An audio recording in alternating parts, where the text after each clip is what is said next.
Sasa katika ulimwengu wa neno kufunguliwa leo, katika ulimwengu wa kidini, tusipoelewa vizuri tutaelekeza akili zetu kwingine, kwa sababu leo kila kitu unasikia tunafunguliwa mikosi ya ukoo, tunafunguliwa ugonjwa. Mtu anaugua anasema afunguliwe, hajapata mtoto kuna huduma ya kufungulia, ama wanasikia kuachilia lugha zingine. Kama ni habari za mahusiano, asema amefungwa mara yanafunguliwa. Kama ni habari ya kiuchumi, wanasema uchumi umekwama mahala, kuna kufunguliwa. Sasa kwenye ulimwengu huu ambao hili neno kufunguliwa limekuwa linatajwa sana, ni rahisi akili zetu kutoka kwenye eneo ambalo Mungu ameelekeza kanisa lake. Kwa hiyo linaitwa kufunguliwa, na ni tafsiri ya neno la Kiingereza. Katika utunzi wa neno hili, ni katika lugha ya Kiingereza linatumia neno unleashed.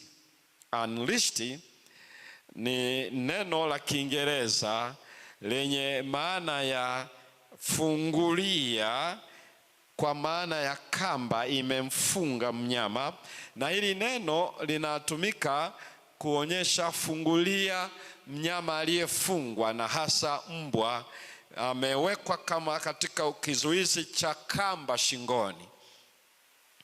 Leash, ambao ndio neno ile Old French original yake, ambao Kilatini wanaita laxus, ambacho hilo neno ndio maana achilia, mfungue, ondoa kamba shingoni, na ili aweze kwenda kutekeleza jambo fulani. Na hilo ndio neno unleashed kwa Kiingereza. Sasa kwa Kiswahili kusikia kufunguliwa ni rahisi kutoka eneo hilo. Kwa nini kufungulia? Sasa sikiliza vizuri, kwa nini somo hili linataka tujue kitu gani hasa.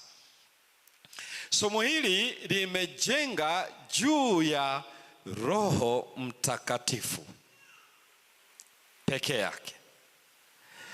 Roho Mtakatifu, kwamba tunaweza kuruhusu utendaji wa Roho Mtakatifu na tukafunguliwa na yeye, na anatufungua kwa kufanya nini? Sikiliza vizuri, muktadha wa somo hili siku 10 zote. Hii ni siku kwenye sehemu ya kwanza ambayo ni muktadha wa somo la siku zote 10. Mzigo wake uko wapi? Ni Roho Mtakatifu. Kwa nini Roho Mtakatifu na kufunguliwa?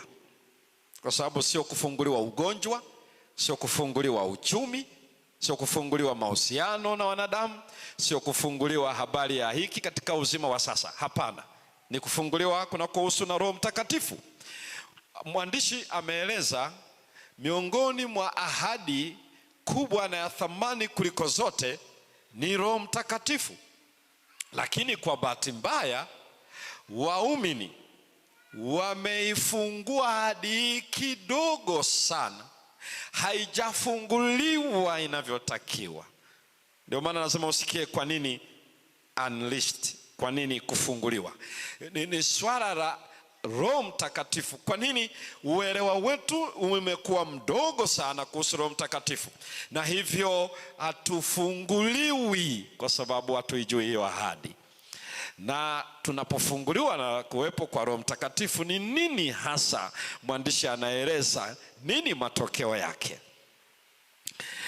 Biblia zina aya nyingi sana kuzungumzia juu ya Roho Mtakatifu, na kwa kweli ni nyingi sana, Agano la Kale na Agano Jipya. Wewe andika tu, nitataja hizi aya chache na nitataja maneno haya, lakini wewe andika. Aya mojawapo ni kitabu cha Nabii Isaya sura ya ile 44 na ile aya 3. Hapa anazungumzia juu ya kumimina Roho Mtakatifu kwa watu wake. Huyo ni Nabii Isaya huyo. Roho Mtakatifu atamiminwa kwa watu wake. Na sio tu kwenye hii aya, nataja tu nikiruka, nikitaja tu kwa mtasari usikie. Roho Mtakatifu atamiminwa kwa watu wake. Lakini pia nabii Ezekiel, nimetaja Isaya kwa sababu ni kabla Israeli hawajaenda, Yuda hajaenda utumwani, ndio maana nataja hivyo.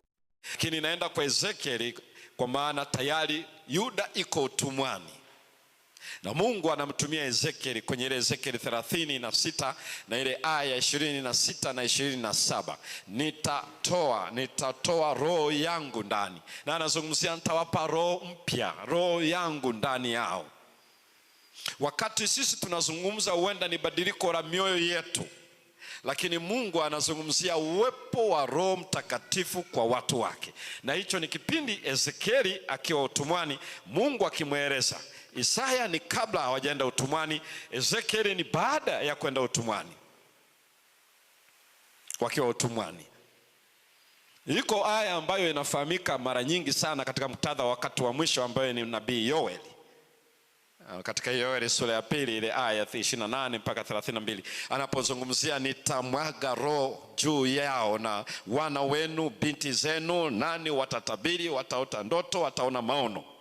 Na Petro alitumia hiyo aya kuelezea kilichotokea siku ya Pentekoste, na kinukuu kabisa ni kile alichonatabiri Yoeli katika siku za mwisho. Kwa hiyo Petro alijenga kwanza hotuba yake juu ya utimilifu wa nabii wa Yoeli, lakini akisonda kidole mbele katika siku za mwisho. Kwa hiyo alichokuwa anasema, hii sio siku za mwisho, ila ni utendaji wa alichoonyeshwa nabii Yoeli, na sasa ni kama ndio uzinduzi wake. Alipozungumza pale, akahama akaenda juu mbinguni, Yesu ameketi, na kwa sababu ameketi ndio maana Roho Mtakatifu amekuja ili awape Israeli toba na msamaha wa dhambi. Kwa hiyo hotuba ya Petro ilikuwa juu ya Yesu na kuja kwa Roho Mtakatifu kama ishara Yesu ni nani.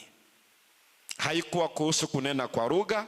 Pentekoste sio unenaji wa lugha, wala Pentekoste sio habari ya miujiza. Pentekoste ni kwamba inua macho uone nani sasa hivi, Yesu ni nani sasa hivi.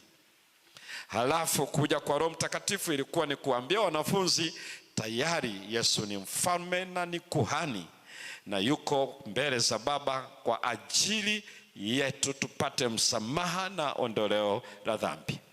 Ndio utaiona hizo aya akizungumzia Petro kwa sura ya 2 na ile aya 30 mpaka aya 32. Na akizungumza hayo yote ndio unaona watu waliobatizwa siku ile. Lakini alianza kwa Roho Mtakatifu kama alivyotabiri nabii Yoeli. Lakini Yesu amezungumzia juu ya Roho Mtakatifu kabla ya kifo chake, baada ya kufuka kwake. Na ziko aya nyingi sana kwenye kitabu cha Mathayo, cha Marko, kwenye kitabu cha Luka na kitabu cha Yohana, na hasa kwa wingi mno kwenye kitabu cha Injili ya Yohana. Lakini andika tu hizi aya. Yesu kabla hajafa alitamka kwenye Yohana sura ya 14 na ile aya ya 16 na 17, nitawaletea msaidizi mwingine. Kiingereza anatumia neno another comforter, mfariji mwingine. Lakini hiyo anapotaja ndio Roho wa kweli, anamtaja moja kwa moja. Kwa baadhi ya watu ambao wanamchanganya, wanasema Yesu Kristo ndio Roho Mtakatifu huyo alipoenda na akarudi ndio yeye huyo. Yesu amezungumza neno tofauti. Siku moja wanaambia watu wa Mungu ya kwamba unajua tafsiri hizi za lugha ya Kiswahili, Kiingereza na zingine zinaweza wakati fulani zinaweza ukafikiri ni kitu kinachosemwa kile, kwa sababu tunataka tuyawe kwenye matumizi yetu. Lakini anaposema msaidizi mwingine, parakletos, alos, yale maneno ambayo ametamka kama mfariji, kama nani, msaidizi mwingine, ni ametumia neno alos. Na unajua Wayunani wana maneno mawili yenye maanisha ya mwingine. Moja ni alos na jingine ni heteros. Sasa akitaja alos anazungumzia mwingine wa aliye na sifa kama zangu, another of the same nature, same kind, alos. Akitaja neno heteros ni mwingine asiye kama mimi, kwa maana ya sifa hana kama mimi, another, heteros. Sasa hapa ametumia neno alos, na waletea msaidizi mwingine, kuonyesha wale wanaofikiri eti Yesu alipoenda mbinguni alafu ndiye atakashuka akiwa huyo kwa mfano wa Roho Mtakatifu. Hapana, ni mwingine, ila ana sifa kama alizonazo yeye. Na ndio maana watu wanaodhani Roho Mtakatifu sio Mungu, ukienda kwenye lugha ya moja kwa moja kwa Kiunani, inaitengua hiyo hoja, kwa sababu anakuja mwingine aliye kama mimi, mwenye sifa kama zangu. Na ndio maana utaelewa ni kwa nini watu wanataka kusema Yesu sio Mungu, kwa sababu ukishasema Yesu sio Mungu, moja kwa moja Roho Mtakatifu pia hawezi kuwa Mungu. Na kwa bahati mbaya, kama Roho Mtakatifu hawezi kuwa Mungu, basi hakuna atakayeokolewa. Na ndio maana ni vizuri kujua kwa nini msitizo mkubwa ndani ya siku 10 Roho Mtakatifu. Roho Mtakatifu. Na baada ya kifo chake akafuka. Ziko aya pia nyingi alizozieleza, lakini mojawapo aliyoeleza ni imeandikwa kwenye kitabu cha Matendo sura ya 1 aya ile ya 4 na ya 5. Anawaambia ya kwamba angalieni na waleteeni ahadi ya Baba yangu, Roho Mtakatifu. Kaeni kwanza na waletea ahadi ya Roho Mtakatifu. Hata ukienda Luka 24 utaangalia kuanzia aya 45 mpaka 49, anazungumzia subirini kwanza mvikwe uwezo utokao juu. Anazungumzia juu ya Roho Mtakatifu. Kwa hiyo kabla hajafa alizungumzia Roho Mtakatifu, na baada ya kufuka kwake alizungumzia Roho Mtakatifu. Mwandishi anasema hii ahadi haijafunguliwa kwa kiwango cha juu cha waumini. Roho Mtakatifu ndio maana ipo kufunguliwa. Hakuko kwenye uchumi, haiko katika afya, haiko katika uzao, haiko katika lolote. Kufunguliwa huku kunakotajwa ni uwepo wa Roho Mtakatifu ambaye atatufungua tukiruhusu uwepo wake. Kuna ambacho naenda kukieleza sasa hivi kwa nini Roho Mtakatifu katika jambo hili kubwa ambalo linahitajika ndani ya siku hizi 10. Hicho ndicho anachoeleza.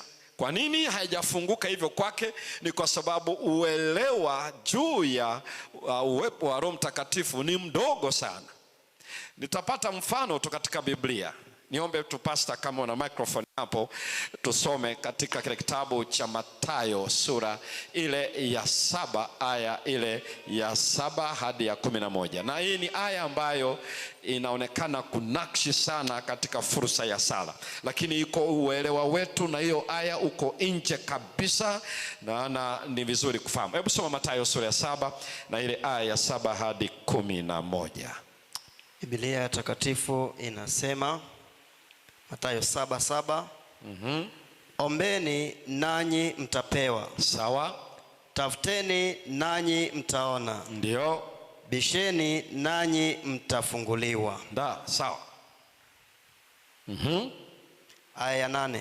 Ya 8. Kwa maana kila aombaye hupokea. Ndio. Naye atafutaye huona. Naye abishaye atafunguliwa. Ndio. Aya ya 9. Ya 9. Au kuna mtu yupi kwenu ambaye mwanawe akimwomba mkate atampa jiwe? Au akiomba samaki atampa nyoka? Ndio. Basi ikiwa ninyi mlio waovu mnajua kuwapa watoto wenu vipawa vyema. Sawa. Je, si zaidi sana Baba yenu aliye mbinguni atawapa mema wao wamwombao? Umesikia anachokieleza pale? Ombeni nanyi, tafuteni nanyi, bisheni nanyi. Sasa haya maneno watu kinapoyasikia, anasikia omba utapewa, tafuta, bisha. Sasa usikilize sasa anachokieleza. Utazungumzia mahitaji yetu, nitazungumzia afya yangu, tazungumzia kama ni mwanafunzi anazungumzia kufaulu, anatafuta ajira anazungumzia katika kuomba kazi, ni mgonjwa tazamia abishe na kumfungulia, maana yake ni yeye aweze kupona, na hivyo na hivyo na vile na vile. Lakini Biblia inaeleza kama ninyi mlio waovu mnaweza kuwapa watoto wenu vipawa vilivyo vema, je, Baba yenu wa mbinguni hatawapa mema? Sasa naposikia neno mema, ni kweli kwamba ukiangalia afya nzuri ni mema, ukiangalia hiki ni mema, lakini hivi kweli ndicho anachomaanisha? Nenda Luka 11, Injili kama ilivyoandikwa na Luka 11, na usome ile aya ya 11 hadi aya 13. Sikiliza hicho anachosema hapa. Luka 11:11 hadi 13. Maana ni yupi kwenu aliye baba? Labda uanze ile aya ya 9. Aya 9 inasema, nami nawaambia, ombeni nanyi mtapewa. Ndio. Tafuteni nanyi mtaona. Bisheni nanyi mtafunguliwa.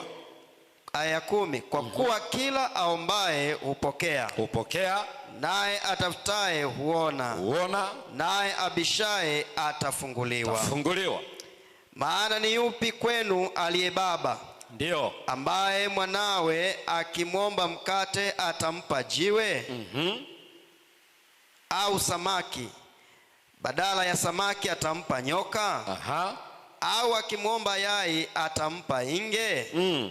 Basi ikiwa ninyi mlio waovu mnajua kuwapa watoto wenu vipawa vyema, ndio, je, Baba aliye mbinguni hatazidi sana kuwapa Roho Mtakatifu hao wamwombao?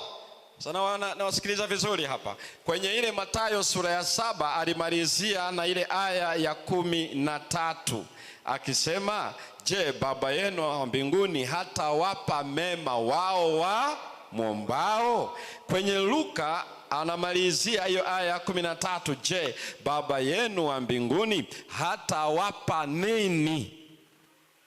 Hatawapa nini kanisa? Roho Mtakatifu. Hizi aya hazizungumzii tuombe mkate, tubishe kwa ajili ya mkate. Hakuna. Yesu anazungumzia Roho Mtakatifu. Na kwa sababu katika ulimwengu wa kidini hizo aya unasikia mtu, ombeni nanyi mtapewa, tafuteni nanyi mtaona, bisheni mtafunguliwa. Kwa hiyo hivi unafunguliwa, ukiomba unabisha, unafanya hivi. Kumbe hasemi hayo, anazungumzia Roho Mtakatifu. Na kwa sababu ya kutoelewa, hii ahadi haijafunguliwa kwa kiasi kikubwa na waaminio. Kwa hiyo badala ya kukazana kuomba hayo, Biblia inatueleza muktadha wa ombeni nanyi mtapewa, tafuteni nanyi mtaona, bisheni nanyi mtafunguliwa. Anachokitaja ni habari za Roho Mtakatifu. Nione ambao wamenielewa, nyosha mkono jioni hii ya leo. Asante.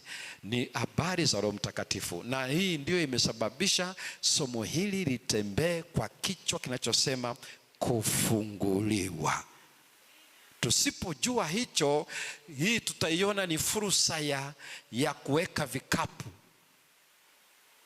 Tujazie unga, tujazie hiki, tufanye hiki. Maana somo linasema kufunguliwa. Ni vizuri kufahamu anachozungumza ni Roho Mtakatifu. Siku hizi zote 10 ajenda ni Roho Mtakatifu. Tukimpata yule, tumempata Yesu Kristo. Tukimkosa yeye, tumekosa mbingu. Tutakuja kuona hapo baadaye, sio leo. Hii ilikuwa ni sehemu ya kwanza inayoeleza kwa nini hili somo lina hili neno kufunguliwa,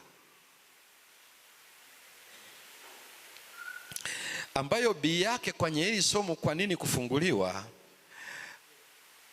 Roho Mtakatifu ni kwa sababu gani? Ninyi mnakumbuka alieleza kwenye Matendo 1 aya ya 8, ambayo ni aya muhimu sana katika Agano Jipya. Lakini mtapokea nguvu akiisha kuajia juu yenu Roho Mtakatifu, nanyi mtakuwa mashahidi Yerusalemu, Uyahudi, Samaria, hata mwisho wa nchi. Roho Mtakatifu haji kwa sababu tunene kwa lugha, tufanye miujiza. Yesu alitaja akasema, huyo atanishuhudia mimi. Kazi kubwa muhimu mno ya Roho Mtakatifu, kwa nini amekuja, ni kuhakikisha mimi na wewe tunamjua Yesu Kristo. Ndio maana Petro alisema Roho Mtakatifu amekuja kwa sababu Kristo ameketi, amekuja kutujulisha Yesu ni Mwokozi, ni mwombezi, kuhani mkuu, ni mfalme. Ngoja kuona jinsi inavyozungumzwa hiyo. Lakini jambo la pili, hayo mnayafanyaje? Mtakuwa mashahidi wangu. Mtakuwa kwenye mwendo toka Yerusalemu, nenda Uyahudi, nenda Samaria, hata mwisho wa nchi. Ishara ya juu isiyo na kizuizi, nisikize vizuri, inayoonyesha ya kwamba Roho Mtakatifu yu kazini. Moja ni namna ninavyomjua Yesu. Yesu ni nani kwangu? Na tutakuja kuangalia somo la kwanza, ndio maana linakuwa somo la kwanza tunapokwenda hii sehemu ya pili, ambayo ndio somo la kwanza kabisa katika hizo siku 10. Na ni kazi ya Roho Mtakatifu kuhakikisha tunajua Yesu ni nani. B, kazi kubwa ya pili ya Roho Mtakatifu ni sisi kuwa mashahidi.